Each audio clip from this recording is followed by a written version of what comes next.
Dihentikan. Mulai dari hari ini dihentikan. Seandainya ada yang putar film itu, tolong proses orang itu. Yang saya alami di saat ini mulai dari tanggal 8 bulan 4. Film yang diputar di Jayapura di Susteran Maranatha tanpa izin dari saya. Mereka putar film pesta babi itu di mana-mana. Saya sakit hati, saya kecewa sekali. Tanpa izin dari saya, tanpa pembicaraan. Itu penjahat itu mereka. Saya punya baja ini di mana-mana mereka putar film itu. Saya sakit hati. Tanpa izin dari saya. Maka itu saya datang ke Jakarta. Jadi itu saja yang saya sampaikan untuk anak-anak. Itu Mama siapa yang ajak, Mama? Yang ajak saya ke Jayapura untuk ikut kegiatan itu Bang Tigor. Jadi setelah kita selesai kegiatan, dia ajak kita untuk nonton film pesta babi. Jadi pada saat itu saya tahu saja mau potong babi betulan. Ternyata kita naik di Aula Maranatha. Ternyata film yang diputar itu judulnya film pesta babi. Nah, di situ ada wajah saya. Nah, di situ saya lihat sendiri. Saya saksikan sendiri. Kenapa wajah saya ditampil di depan banyak orang tanpa seizin dari saya. Itu yang saya sakit hati dan sakit jiwa sekali bersama keluarga saya. Mama, oh berarti tidak ada pembicaraan ke Mama soal Mama akan diajak ikut bikin film atau menjadi pemeran dalam film gitu, tidak ada, Mama? Tidak ada sama sekali. Saya kaget pada saat nonton itu tanggal 8 bulan 4. Saya sendiri ketemu itu.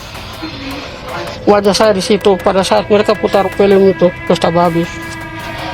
Sakit hati betul, sampai hari ini saya masih sakit hati, kecewa.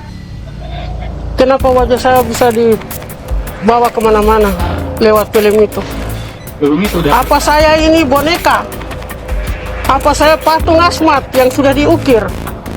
Orang Papua bilang itu patung Asmat, ukiran itu. Saya bukan ukiran Asmat. Dihentikan. Mulai dari hari ini dihentikan. Seandainya ada yang putar film itu, tolong proses orang itu.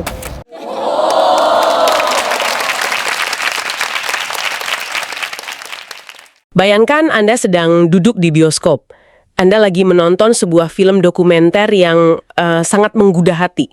Iya, tentang perjuangan melawan ketidakadilan gitu ya. Betul, kisah tentang sekelompok orang yang melawan kekuatan raksasa.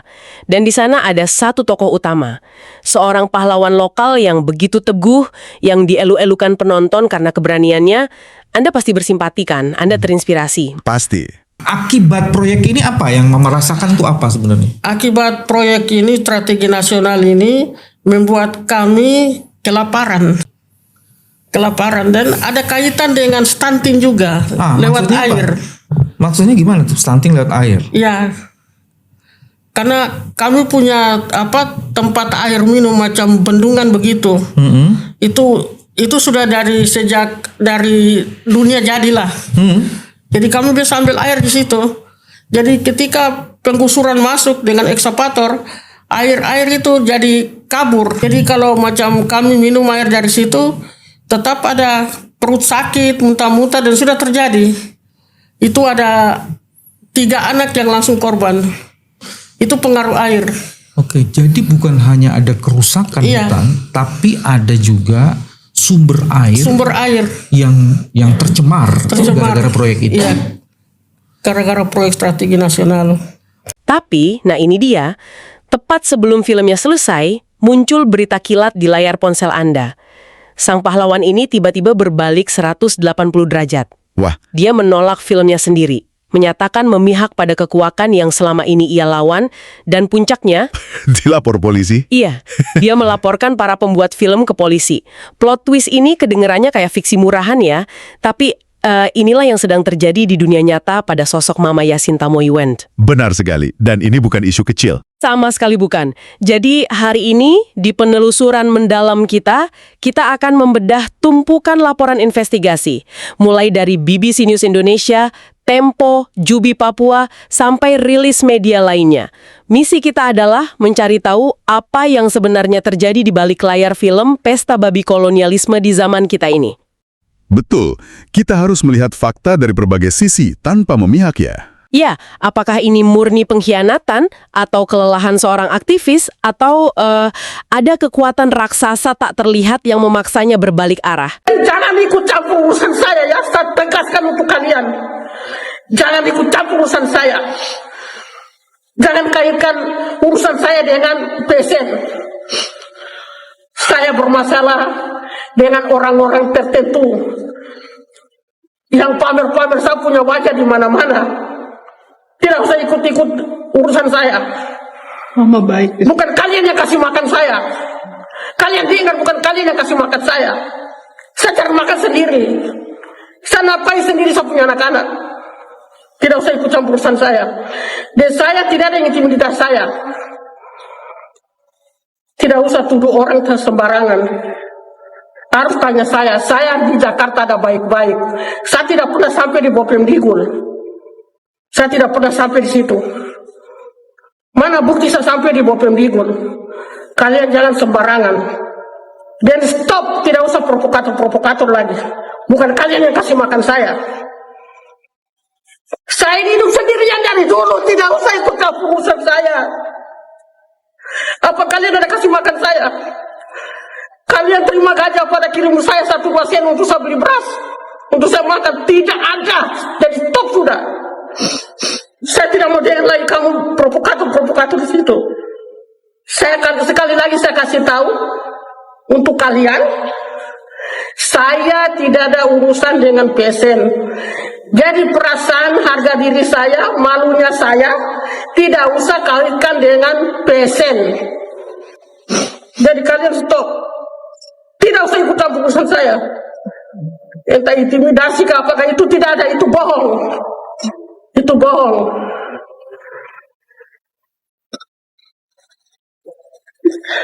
Saya punya rumah itu seperti kandang hewan. Dengar, kalian dengar. Makanya saya cari jalan sendiri. Tidak ada orang yang intimidasi saya. Jadi kalian stop, jangan tuduh orang sembarangan. Tanya saya, kenapa saya bisa ada di Jakarta? Tanya saya. Mari kita urai hal ini bersama-sama agar Anda yang mendengarkan bisa memahami kompleksitas di baliknya.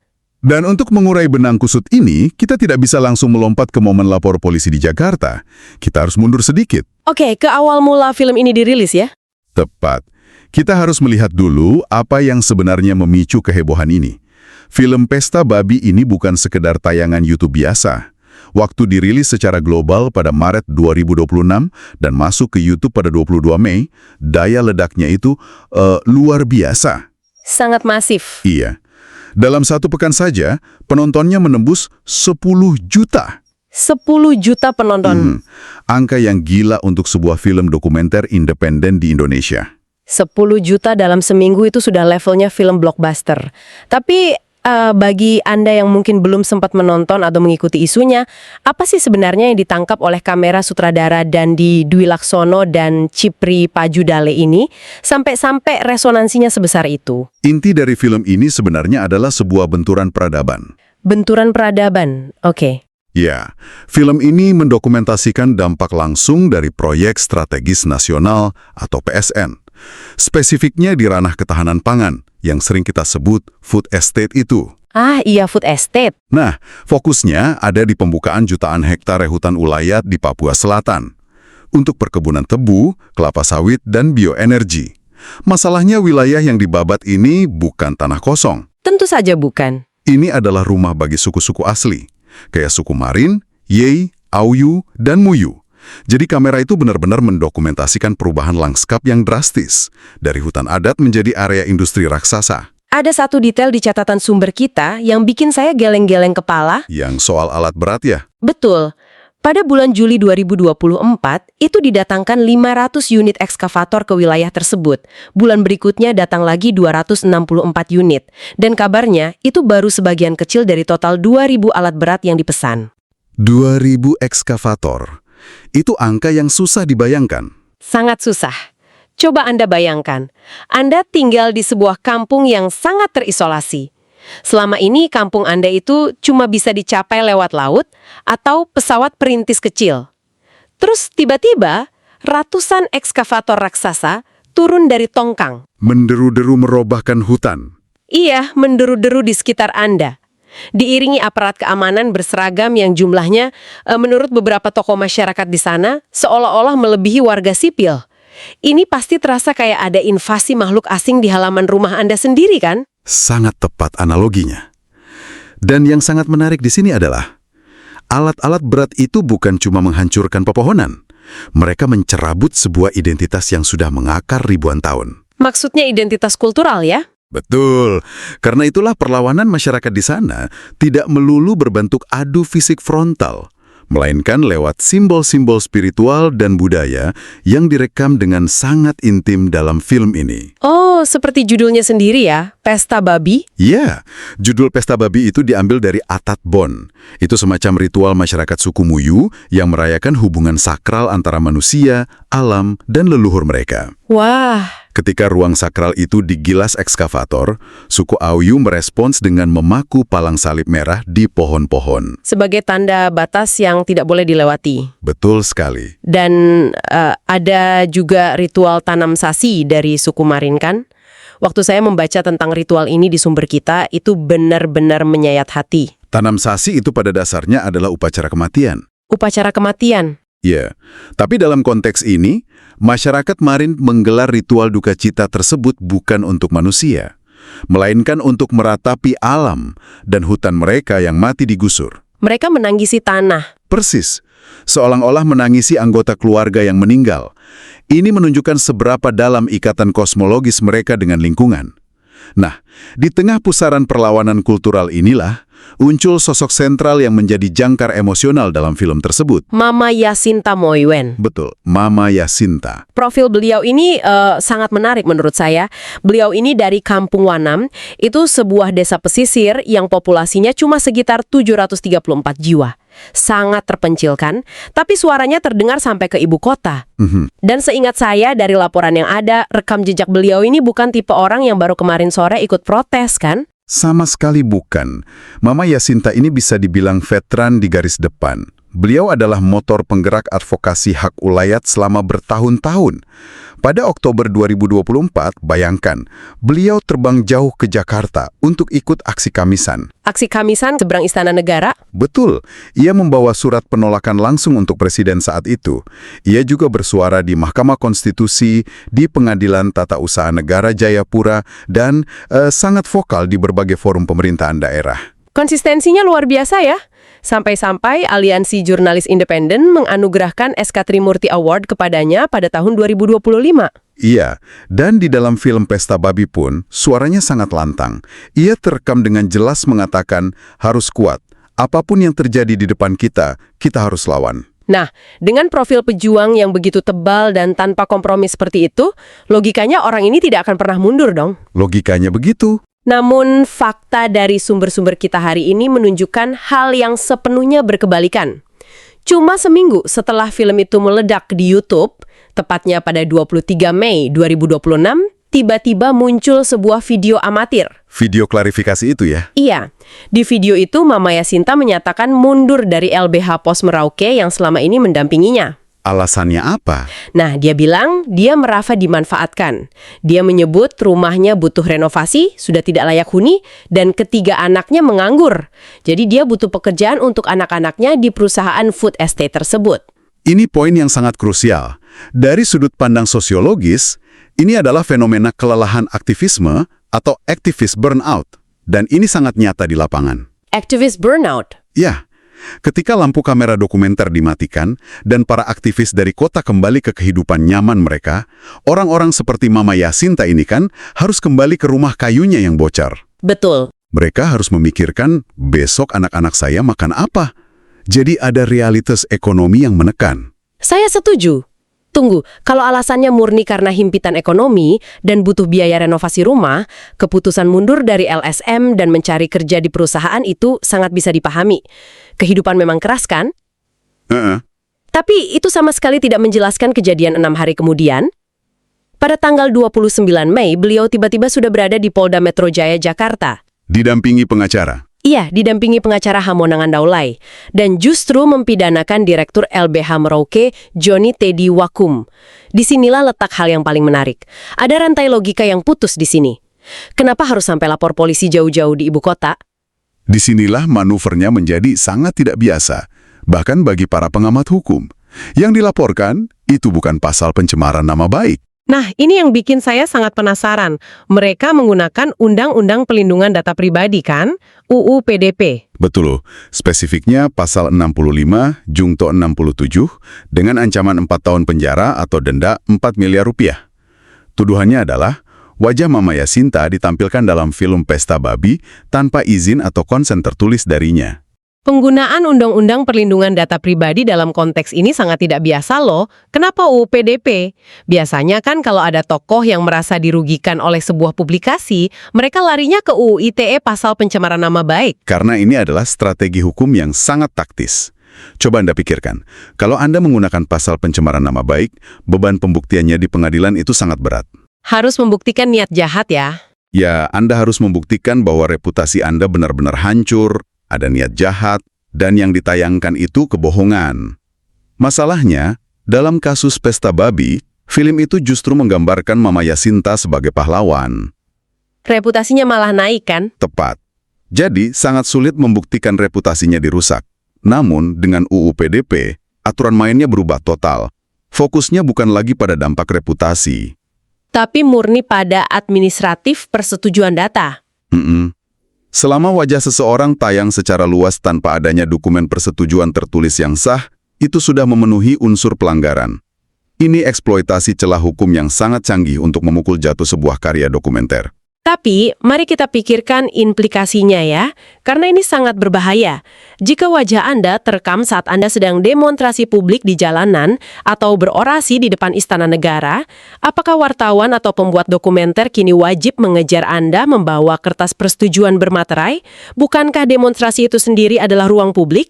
Itulah area abu-abu yang kini menjadi medan pertempuran. UU PDP itu kan awalnya dirancang dengan niat baik ya, untuk melindungi privasi kita di ranah digital. Tidak ada yang membayangkan undang-undang ini akan ditarik ke ranah dokumentasi sejarah dan sosial seperti ini. Iya, awalnya buat melawan pinjol atau kebocoran data. Betul, namun di tengah perdebatan hukum ini, kita juga harus secara imparsial melihat sudut pandang Mama Yasinta. Berdasarkan keterangannya, memang ada luka batin yang nyata. Oh, kejadian di Jayapura itu ya? Ya, ia bercerita bahwa ia diajak oleh seorang pria bernama Tigor ke sebuah acara di Aula Maranatha Jayapura. Ia sama sekali tidak tahu itu acara apa. Begitu masuk, ia sangat kaget. Sakit hati juga katanya ya? Betul, ia melihat wajahnya terpampang besar-besar di layar dalam acara nonton bareng itu tanpa sepengetahuannya. Reaksi instingnya pasti, kenapa saya tidak pernah diberitahu bahwa wajah saya akan dijadikan tontonan sebesar ini? Pasti rasanya ada disorientasi realitas ya? Sangat wajar jika di titik itu ia merasa dieksploitasi. Otonomi atas identitasnya direbut, tidak hanya oleh perusahaan, tapi juga oleh aktivis yang memajang wajahnya tanpa memastikan keluarganya sejahtera dulu. Saya bisa memahami rasa frustrasi itu. Sebagai manusia, iya wajar. Namun, narasi bahwa rentetan kejadian ini adalah keputusan mandiri seorang ibu yang ingin berdamai demi keluarganya, langsung mendapat bantahan keras. iya, seketika mendapat tantangan yang luar biasa keras. Dan bantahannya ini bukan datang dari sutradara film loh, tapi dari anak kandungnya sendiri. Nah, versi keluarga ini membuka lapisan misteri yang sama sekali baru, dan nuansanya itu jauh lebih gelap.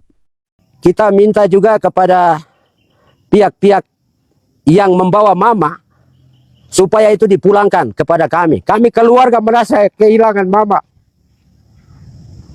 Karena mama dibawa tanpa izin dari kami keluarga. Kami dari keluarga Mama Sinta mau klarifikasi tentang dugaan Mama mulai dari hari Minggu tanggal 24 Mei 2026 kami kehilangan kontak dengan beliau. Setelah tanggal 23 hari Sabtu ketika video Mama Sinta Moiwen berkembang di media. Saat itu kami coba membangun komunikasi dengan Mama, tetapi Mama sudah tidak komunikasi dengan kita, keluarga, mulai dari hari Minggu. Dan diduga saat itu Mama ditekan dan sudah membangun perencanaan yang cukup panjang untuk bagaimana Mama ini diduga untuk mengambil data dari Mama Sinta Moiwen. Hari Minggu saat itu beliau tidak bermalam di rumahnya, tetapi beliau bermalam di pos TNI di Kampung Wogekel, Distrik Ilwayap. Hari Senin tanggal 25 beliau bersama dengan yang bertugas untuk mengamankan PSN di Kampung Wanam, dan juga saat ini yaitu Christine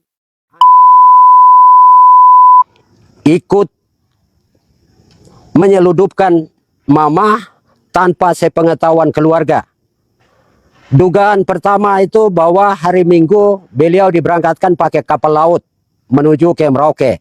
Tetapi hari Senin itu dibangun komunikasi bahwa beliau akan menggunakan pesawat jet milik menuju ke Timika, dan yang kedua itu ke Bovendigul, Kabupaten Bovendigul.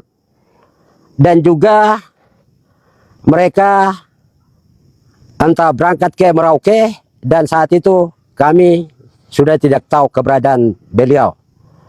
Sampai dengan hari Jumat tanggal 29 kami baru tahu ketika dan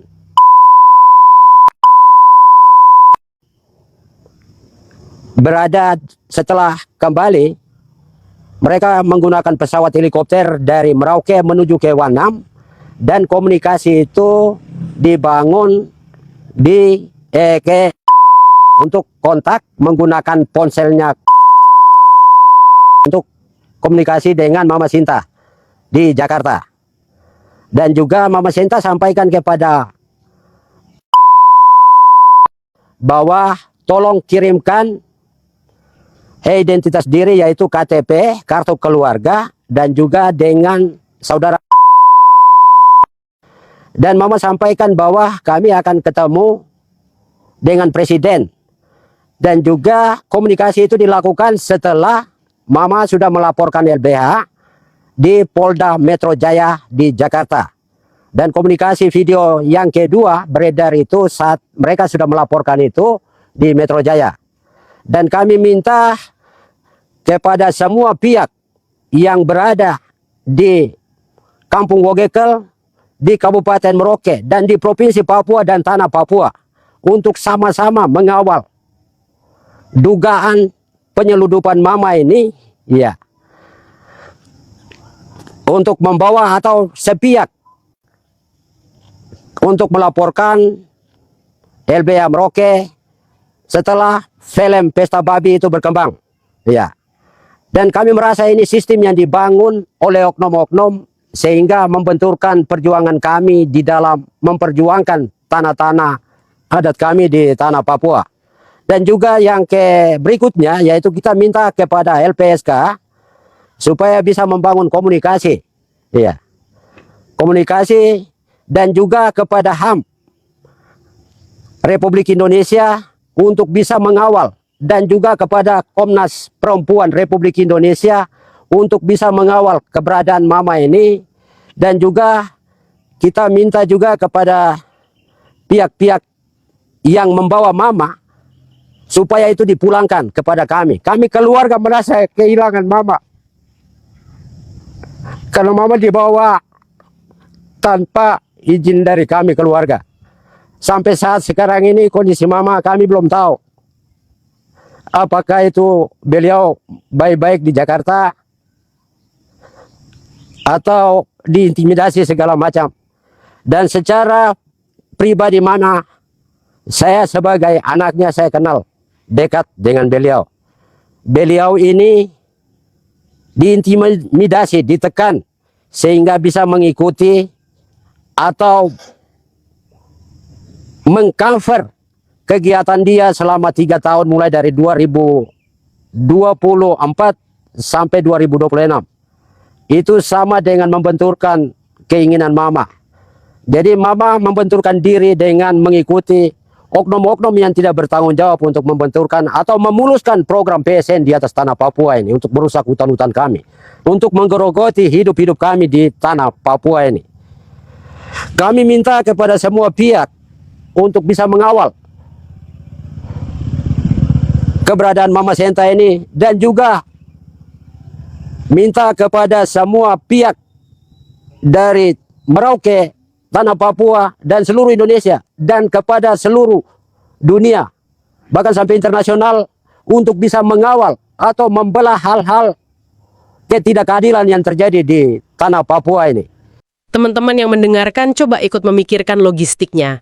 Sehari setelah laporan polisi di Jakarta, yaitu pada 30 Mei, anak Mama Yasinta merilis video klarifikasi dari Merauke. Dan ini dibenarkan oleh Arye Rompas dari Greenpeace ya? Betul. Keluarga mengklaim bahwa mereka kehilangan kontak dengan Mama Yasinta sejak hari Minggu 24 Mei. Menurut penelusuran keluarga, malam itu beliau menginap di pos TNI di Kampung Wogekel. Menginap di pos militer? Iya. Besoknya beliau diduga dibawa oleh aparat militer pengaman proyek ke Merauke. Dari situ diterbangkan ke Timika dan tahu-tahu sudah mendarat di Jakarta. Menurut dugaan keluarga menggunakan jet pribadi. Jet pribadi. Coba bayangkan, secara logis, berapa besar probabilitas seorang warga desa pesisir terisolasi bisa mengatur logistik transportasi semewah dan secepat itu? Menyeberangi Indonesia dalam hitungan hari. Sangat tidak mungkin individu biasa tanpa dukungan institusional raksasa bisa melakukan mobilisasi seperti itu. Apalagi tanpa sepengetahuan keluarga. Dan yang bikin makin gila, keluarga baru tahu beliau di Jakarta pada 29 Mei, tepat di hari beliau lapor polisi. Hari itu aparat militer kembali ke Kampung Wanam bawa telepon. Untuk menelpon anaknya? Betul, dan di telepon itu Mama Yasinta minta dikirimkan KTP dan kartu keluarga, mengklaim ia akan bertemu Presiden Prabowo Subianto. Wajar saja kalau keluarga langsung panik dan merasa ada yang tidak beres. Di video itu, mereka curiga ibunya sedang dibenturkan dengan masyarakat adat. Iya, dibenturkan. Makanya mereka sampai minta bantuan perlindungan ke LPSK, Komnas HAM, dan Komnas Perempuan. Karena mereka curiga ibunya diintimidasi. Jika kita hubungkan ini dengan gambaran yang lebih besar, kita masuk ke dalam anatomi Cywar, perang urat saraf dalam konflik agraria. Cywar, oke, bagaimana itu kerjanya? Secara historis, kalau Anda menghadapi sebuah gerakan akar rumput, menggunakan kekerasan fisik atau memenjarakan tokoh utamanya, itu seringkali malah jadi bumerang. Tokohnya jadi martir ya? Tepat. Kemarahan publik akan membesar. Tapi bagaimana kalau Anda berhasil membuat sang pahlawan menyeberang dan menyerang kawan-kawannya sendiri? Wah, gerakannya akan hancur dari dalam karena kehilangan kepercayaan. Persis. Ini taktik mematahkan moral yang paling efektif. Ketika simbol perlawanan terbesar secara sukarela atau terlihat sukarela melaporkan pendukungnya ke polisi, akar rumput akan kebingungan massal. Rasa percaya diri all aktifnya runtuh. Makanya memfasilitasi pembelotan ini dengan logistik kelas atas itu jauh lebih bernilai strategis daripada sekedar membungkam paksa. Itulah ketakutan terdalam keluarganya, bahwa ibunya sedang dijadikan senjata. Menghadapi dua narasi yang saling bertabrakan sekeras ini, bagaimana sih reaksi dari para pembuat film Pesta Babi? Tim seperti Watchdog, Greenpeace, Jubi Media, gimana respon mereka? Respon resmi mereka cukup menahan diri dari serangan personal ya.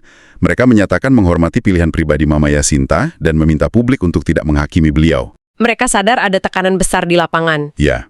Namun, Dandi Laksono memberikan satu sindiran tertulis yang memperlihatkan ironi menyakitkan dari semua ini. Saya ingat kutipan itu. Itu benar-benar menohok rasionalitas kita. Dandi menulis begini, waktu tanah ulayatnya diambil tanpa izin, tidak ada yang datang menjemput dan mengantarnya ke Jakarta untuk lapor polisi. Iya. Yang datang saat itu hanyalah anak-anak adat yang jadi pengacara pro bono atau gratis. Pernyataan itu membongkar hipokrisi birokrasi ya. Pas masyarakat butuh keadilan semuanya macet. Tapi giliran mereka dibutuhkan untuk memukul balik gerakan lingkungan. Tiba-tiba jalur VIP terbuka lebar dalam hitungan hari. Betul. Ketimpangan kekuasaannya sangat terasa. Dan dampaknya kan bukan cuma berhenti di laporan polisi ini. Acara nonton bareng film ini banyak dibubarkan juga kan? Iya, di UIN Mataram dan di Yogyakarta, acara diskusi film dibubarkan. Ini yang sering disebut chilling effect, efek gentar. Walaupun pemerintah pusat mengklaim tidak ada instruksi pembubaran ya. Memang tidak perlu instruksi resmi. Aparat level daerah atau ormas lokal sering mengambil inisiatif sendiri dengan dalih menjaga kondusivitas keamanan. Dan sampai saat kita merekam ini, komunikasi tim pembuat film dengan Mama Yasinta diklaim terputus total. Semuanya dalam kebuntuan. Jadi dari semua rentetan peristiwa mengejutkan ini, apa makna dari semua ini untuk Anda yang mendengarkan? Menurut saya, situasi ini mengajarkan kita bahwa aktivisme di lapangan tidak pernah hitam putih. Di balik isu lingkungan dan tanah adat yang masif, ada manusia biasa yang lelah, yang rumahnya butuh perbaikan, yang anak-anaknya butuh pekerjaan. Setuju. Di tengah pertarungan narasi raksasa antara negara, korporasi, dan lembaga swadaya masyarakat, seringkali individu di tengah-tengahnya lah yang memikul beban psikologis dan fisik paling berat. Terlepas dari apakah dia dipaksa atau memilih sadar, beban itu ada di dia. Sangat setuju. Realitas sosial dipenuhi dengan kompromi dan keputusasaan. Nah, kita telah menelusuri bagaimana sebuah film dokumenter memicu konflik terbuka dan sebuah laporan polisi yang tidak terduga. Sebelum kita tutup, ada satu gagasan yang patut Anda renungkan. Apa itu? Tadi kita sempat membahas penggunaan Undang-Undang Perlindungan Data Pribadi untuk melaporkan sebuah karya dokumenter. Coba pikirkan hal ini sejenak. Di masa depan, kamera akan semakin banyak merekam kehidupan kita. Mungkinkah undang-undang yang awalnya dibuat untuk melindungi privasi kita di internet justru bermutasi? Menjadi senjata hukum. Iya, senjata hukum yang paling efektif untuk membungkam catatan sejarah dan dokumentasi sosial. Bagaimana kita nanti bisa membedakan antara melindungi hak individu dan menyensor realitas sosial?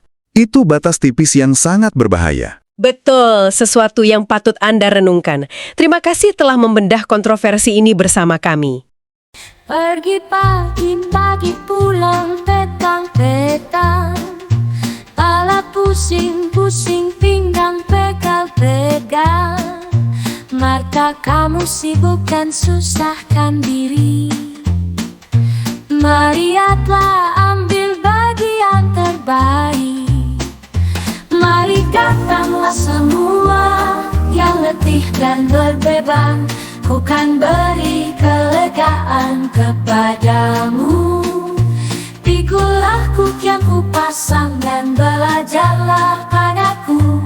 Lemah lembut rendah hati dan kau kan tenang. Pergi pagi pulang petang-petang, kepala pusing-pusing pinggang pegal-pegal. Maka kamu sibuk dan susahkan diri. Marilah ambil bagian terbaik. Mari datanglah semua yang letih dan berbeban. Ku kan beri kelegaan kepadamu. Pikulah kuk yang ku pasang dan belajarlah padaku. Lemah lembut rendah hati dan kau kan tenang. Sebab kuk itu enak dan bebannya ringan. Ku kan beri kelegaan kepadamu. Pikulah kuk yang ku pasang dan belajarlah padaku.